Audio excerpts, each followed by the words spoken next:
এয়া আজি ৰাতিৰ সাজত মই বনাবলৈ ওলাইছোঁ তিল আৰু আদা নহৰু পিঁয়াজ দি পেলাই ডিমৰ এখন গ্ৰেভি। তিলকেইটা মই প্ৰথমতে ভাজি ল'লোঁ, তেৱা এখনত গৰম কৰি ল'লোঁ। তাৰপাছত তিলকেইটা মই এনেকৈ কাঢ়ি থ'লোঁ।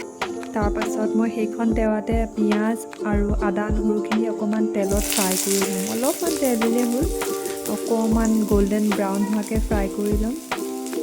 ফ্ৰাই কৰিবলৈ দিছোঁ আদা আৰু নহৰু। গোটেইখিনি একেলগে ফ্ৰাই কৰি পেলাই মই এটা বাটিত এনেকৈ কাঢ়ি থ'লোঁ। কাঢ়ি পেলাই মই থৈ ঠাণ্ডা হ'বলৈ দিলোঁ। তাৰপাছত এয়া মই ডিম আৰু আলু এনেকৈ বাকলিখিনি এৰাই লৈছোঁ। প্ৰথমতেই বইল কৰি থৈছিলোঁ, তাৰপিছত ডিমকেইটা এনেকৈ ফালকৈ ফালি লওঁ। ফালি লৈ পেলাই সেই ডিমকেইটাৰ ওপৰত কাশ্মীৰী মিৰ্চ, তাৰপাছত নিমখ আৰু হালধি দি এনেকৈ অকণমান ছটিয়াই দিছোঁ ফ্ৰাই কৰিবলৈ।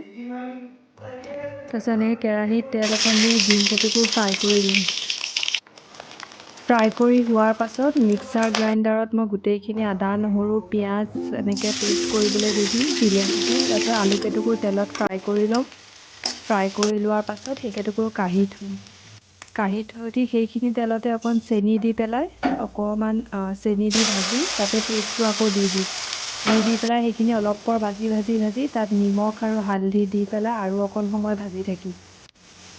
ভাজি পেলাই আৰু অকণ সময় ভজাৰ পাছত মই তাত যিকেইটুকুৰ ফ্ৰাই কৰি থৈছিলোঁ সেইকেইটুকুৰ ইয়াত এড কৰি দিম। তাৰপাছত আলুকেইটুকুৰ এড কৰাৰ পাছত সেইখিনি অকণ ভাজি লৈ তাত অলপ মই পানী দি দিম। পানীখিনি দিয়াৰ পাছত অলপ উতল অহাৰ পাছত ডিমকেইটুকুৰ ইয়াত দি দিম।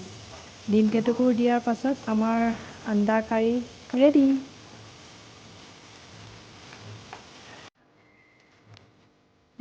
লাষ্টত মই গৰম মছলা অকণ এড কৰি দিছোঁ। আমাৰ আন্দা কাৰী ৰেডি।